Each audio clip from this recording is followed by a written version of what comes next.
네, 여러분 반갑습니다. 한겨레 데일리 라이브 뉴스 다이브 시작합니다. 어서 오십시오. 고현준입니다.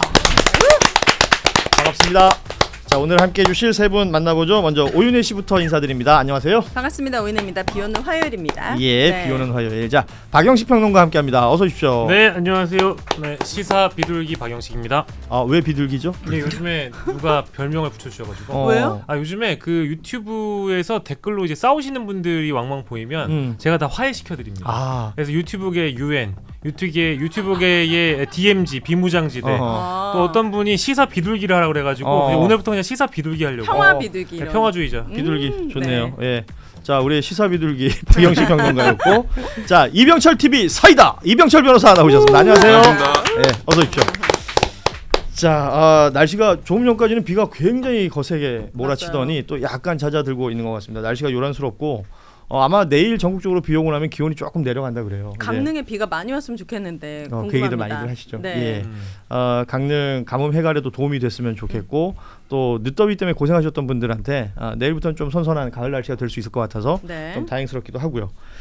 자, 뉴스들 살펴볼 텐데 오후 속보부터 보면 일단 오후 2시에 오늘 권성동 의원 구속영장 실질심사 시작이 됐습니다.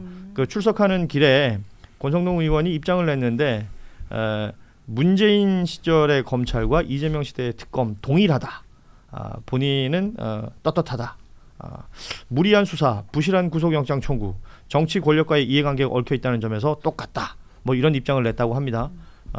이르면 오늘 밤 늦게 아니면 내일 새벽쯤에는 이제 구속 여부가 결정이 될 것 같은데 이 내용은 저희가 결론 나오고 나면 내일 좀 더 자세히 다루도록 하겠습니다. 좋습니다.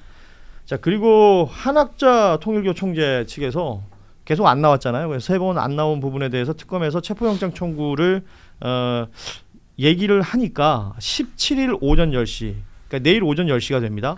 특검에 출석할 것이다라는 입장을 냈는데요. 특검 관계자는 이 출석하겠다는 의지에 대해서 피의자 측에서 알아서 하면 될 일이다. 이렇게 얘기했습니다. 그렇죠. 나오려면 나가면 되는데 네. 그동안은 너무 사실 경우에 맞지 않게 안 나갔다라는 지적들을 하거든요. 그러니까 체포영장이 청구될 것을 우려한 어떤 그 반응들이 있었던 것 아니냐라고 했었는데 내일 오전 10시에 출석한다는 소식까지 들어와 있습니다.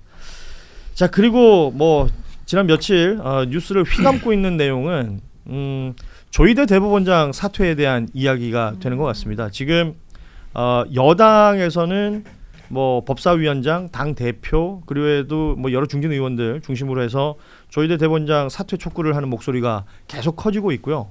그리고 상대적으로 국민의힘 그리고 개혁신당 그리고 보수 언론 꾸준히 관련된 목소리에 대한 반대 목소리를 내고 있습니다. 역시 법원에서도 반대 목소리가 강하게 나오고 있는데 우리가 흔히 말하던 기존 그 엘리트 기득권 집단 이렇게 표현할 수 있는 집단들이 동시다발로 목소리를 내는 듯하다라는 평가들도 함께 나오고 있습니다. 그래서 오늘 저희가 1, 2부 나누어서 진행되는데 1부에서는 이 사법개혁에 저항하는 사법부 관련된 문제를 좀 중점적으로 이야기하고요. 2부에서는 이 조희대 대법원장 사퇴를 둘러싼 뭐 여러 갑론을박들 한번 이야기 나눠보도록 하겠습니다. 지금 보면은 조희대 대법원장 자체는 큰 반응을 내고 있지 않아요. 여기저기서 사퇴의 목소리가 나오고 있는데도 반응이 없는데 누가 반응을 냈느냐? 누구예요? 윤석열 법률 대리인단 측에서 어제 오후에 대법원장에 대한 사퇴 요구, 선출 독재의 정당화요, 히틀러의 재림이다. 이런 입장을 냈더군요. 지금 유정아 변호사의 SNS 페이지를 보여드리고 있는데 저기에 그런 글이 있습니다. 정말 되게 투명한 집단인 것 같아요. 약간 도둑이 제발저리는 것 같은데. 저런 입장이 나오니까 이제 추미애 법사위원장이 내란범 윤석열과 그가 엄호하는 조희대 또 내란 재판을 교란하는 한 통속이다 이렇게 또 평가를 했습니다. 그러니까 윤석열 지금 이제 재판에 벌써 9차례 안 나오고 있잖아요. 재판에는 나오지도 않으면서 이런 입장을 내고 있다라는 것은 이거 어떻게 해석해야 됩니까? 예. 근데 그 유정화 변호사 그분이 서정욱 변호사를 직격했죠. 직격했죠. 네. 예. 안 친하다. 네. 뭐 윤석열도 김건희도 친하지도 않으면서 맞아. 친한 척한다. 그렇죠. 정욱이 엄청 열받겠던데. 1호 아니다. 뭐 하면서. 예. 예. 뭐 술 먹는 것도 아니다. 예. 그 주변 사람을 조금 아는 거 그렇죠. 같다. 친인척들 조금 아는데 그 얘기 듣고 본인이 추측으로 말하고 있다. 뭐 이렇게 얘기를 했어요. 서정욱 변호사님은 실제로 윤건희 씨와 가까운 게 맞습니까? 뭐 궁금해요. 나도 뭐 눈으로 본 적은 없으니까. 확실한 거 네. 우리 이병철 변호사와 서정욱 변호사는 친합니다. 그러니까 그래 보시기에 네. 옆에서 보시기엔 어떤 관계인 것 같아요? 글쎄요, 그 정욱이가 완전히 팩트를 완전히 거짓말 뻥치는 그런 스타일은 아니거든요. 예. 그런데 저는 하여간 뭐 정욱이하고 친하다는 거는 또 이게 하루 이틀 된 게 아니고 몇 년 전부터 술 친구. 네. 그러니까 윤석열의 이제 술동무 친한 한참 후배지. 예, 네. 예. 그러니까 정욱이가 좀 열받을 것 같더라고. 예. 뭐 전환길이하고도 또 친하다 해가지고 전환길이가 또 미국에서 정치적 망명을 한다. 또 그런 얘기도 것도, 했죠. 예. 요즘 그래 정욱이가 막 이렇게 주요 언론에도 막 그래, 나오고 하더만. 아마 저희가 유튜브지만 그래도 정욱이가 그러니까. 아, 예. 서정욱 아, 죄송합니다.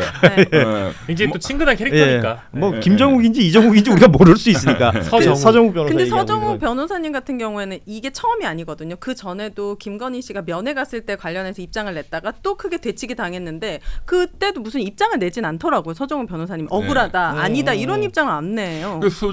서정욱 변호사는 하여간 윤석열 정권 3년 동안 제일 친한 사람으로 뭐 그냥 공지의 사실이다. 뭐 증명이 필요가 없다. 뭐 이렇게들 생각하고 있었으니까. 그러니까 뭐 공식 직책은 맡은 적이 없지만 가까운 사람이다. 맞습니다. 예, 이렇게 그러니까 아마 얘기하고 유모 변호사에 대해서 서정욱 변호사는 무슨 덧보잡이 덤비냐 뭐 이런 입장. 근데 아니, 실제로 그 국민의힘의 그 지분으로 출연하시는 패널 분들이 방송에 나오셔가지고 그 집권 당시에는 예. 그분들도 다 서정욱 변호사와 윤석열 부부와의 관계가 그러니까 그리 뭐 멀지 않다라고 다들 인정을 하시더라고요. 그러니까 예. 그때는 가까웠다고 볼 수 있는데 지금은 사실 이제 구치소에 들어간 이후에는 뭐 가깝다라고 보기는 어려울 것 같고 딱 두 분 정도 떠오르는데 서정욱 변호사를 최측근이라고 이제 언론에서 안 받아 써주는 것 같고요. 예. 그리고 심평 교수 같은 경우에도 이분은 이제 멘토라고 부르기도 어렵고 최측근이라고 부르기도 어려운 것 같아요. 그래서 이제 예. 서정욱 변호사를 변호사로 보는 분들도 또 많이 없죠. 이제 유튜버로 보시는 분들도 또 많이 있다 보니까 이게 뭔가 이제 좀 그 신분에 대한 정리가 이제는 좀 새로운 규정이 필요하다. 집권 시기와 집권 아닌 시기인 지금은 지금이 좀 많이 달라졌죠. 아니 그 두 분 말씀 잘 들었는데 제 질문은 뭐였냐면 야. 윤석열 변호인 측에서 왜 이러냐는 거였습니다. 예. 그러니까 지금 윤석열 변호인 쪽에서 뭐 히틀러의 재림이다 그런 멘트나 예. 국민의힘 장동혁 뭐 나경원 그렇죠. 등 송원석은 뭐 히틀러 뭐 그런 얘기 스탈린 했죠. 예.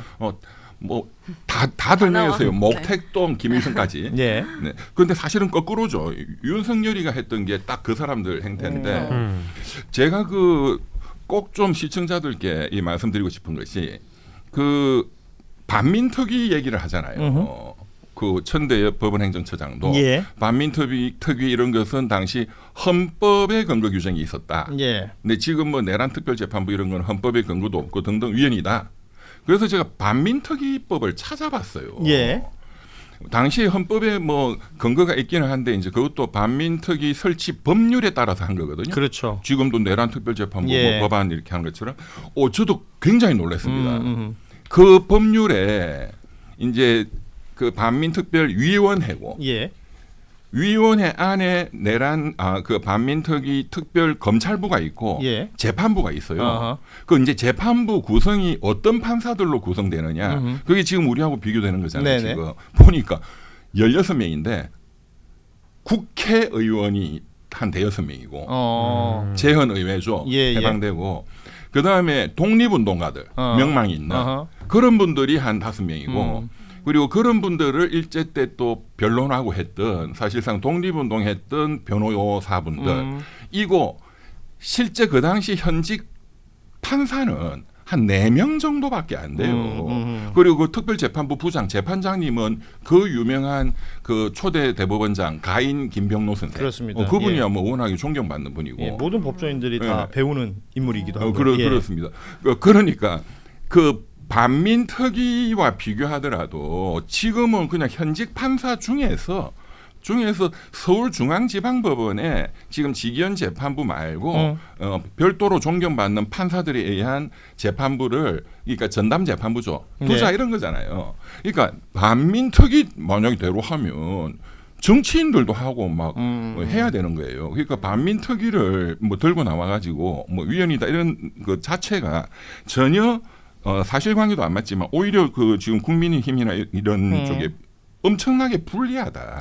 그러니까 이런 주장을 하는 것들에 대한 근거가 희박하다는 말씀이고 오히려 반대로도 이 얘기가 충분히 가능하다. 반민특위 케이스까지 얘기해 주셨는데 이게 결국은 사실은 그 불을 지핀 사건은 지난 12일에 있었던 전국 법원장들의 회의였던 것 같아요. 뭐 42명. 그러니까 이 각 지역의 법원장들이 다 모였고 무려 7시간 이상 회의를 했다 그러고 나서 나온 결론이라는 것은 그러니까 사법개혁에 사법부의 참여가 이루어져야 한다. 이 한 문장으로 정리가 될 것 같습니다. 그들의 회의 결과는 이렇게 나온 것인데 그 어떤 과오에 대한 반성이라든지 사과의 메시지는 없는 상태에서 이런 회의 결과가 나왔고 뭐 법원 내부의 어떤 뭐 일종의 익명 인터뷰 이런 것들이 언론을 통해서 나오는 것들을 보면 뭐 사법부의 독립을 침해한다라면서 좀 부글부글거리는 상황이다라는 보도들까지는 보여요.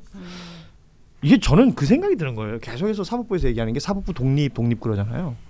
우리가 이해하는 사법부 독립과 이 법관들이 이해하는 사법부 독립이 다른 건가? 이런 생각이 들기도 합니다. 그러니까 이제 왜곡된 특권 의식이 분명히 사법부 내에는 존재하는 것 같아요. 그러니까 지금 사법부 스스로가 자정 기능을 잃어버렸기 때문에 예를 들면 이제 직위원 재판장의 케이스가 있을 것이고 조희대 대법원장의 경우에도 사실은 이제 그 민주당의 후보를 사실상 바꿔보려고 정치에 개입했던 시도가 있지 않습니까? 그래서 9일 만에 이재명 대표 당시의 공직선거법 재판을 빠른 결론을 내버리려고 뭐 6만 쪽에 해당하는 기록을 어떻게 이 대법관들이 읽겠습니까? 이제 그러한 어떤 의심 가는 사람들이 분명히 있음에도 불구하고 지금 뭐 직위원 재판장의 경우에는 뭐 룸사롱 의혹이라든지 뭐 650만 원 상당의 어떤 향응을 제공받았다라는 추미애 법사위원장의 폭로가 있었음에도 불구하고 사법부 내부적으로 어떤 결론을 내지도 않은 상황에서 뭐 임시 법원장 회의, 전국 법원장 회의에서 나온다는 얘기가 뭐 그런 어떤 반성이나 성찰이 전혀 없이 나온 얘기는 다 원론적인 내용이에요. 사법부의 참여가 이루어져야 된다. 이건 뭐 사실 너무 당연한 얘기 아닙니까? 아침에 일어나면 이 닦아야 된다. 뭐 배고프면 밥을 먹어야 된다. 배 아프면 화장실에 가야 된다. 뭐 이런 얘기 같아가지고. 아침에 이 닦아요? 이러면 바로 이를 닦아야죠. 그러니까 이제 사법부 입장에서는 뭐 사법 개혁에 우리도 껴달라 이런 얘기는 뭐 늘 어떤 주체적인 기관 입장에서 늘 하는 얘기잖아요. 근데 이런 걸 바란 게 아니라 국민들은 직위원을 어떻게 할 거냐, 사법 개혁을 한다고 하면 당신들의 보관은 뭐냐, 해법은 뭐냐, 앞으로 이 내란 재판부에서 벌어지고 있었던 어떤 공정성이나 중립성 위반 문제에 대해서 의혹에 대해서 어떤 입장이냐 이런 걸 얘기를 해야 되는데. 그냥 뭐 하나만한 얘기를 한 것 같고요. 그리고 상징적인 장면은 조희대 대법원장이 이 임시 법원장 회의가 있었던 그 당일에 오전에 출근길에 기자하고 질의응답을 하는데 예. 상당히 짜맞춰진 듯한 그런 장면이 보였거든요. 그러니까 그게 뭐냐면 답변을 미리 준비를 해갖고 온 거예요. 그래서 기자는 정해진 대로 질문을 해주는 그런 느낌을 저는 개인적으로 받았습니다. 그래서 아마도 이런 질문을 내가 할 거다라고 대법원장에게 어느 정도면 조율이 됐던 그런 케이스가 아닐까는 싶어가지고 앞으로도 조희대 대법원장이 어떤 뭐랄까 사법부를 어떻게 개선하겠다라는 그런 입장은 나올 가능성이 뭐 전 전무하다고 봅니다. 저는 대다수 상식적인 국민들의 생각은 검찰 개혁이 78년 만인가요? 네, 이루어졌는데 아무리 깔끔하게 이루어지면 뭐합니까? 판사들이 또 개판으로 판결을 내리면 아무 의미가 없잖아요. 그렇기 때문에 지금 사법부에게 강력한 경고를 내려야 되고 이 시그널을 많은 분들에게 알려줘야 된다고 생각합니다.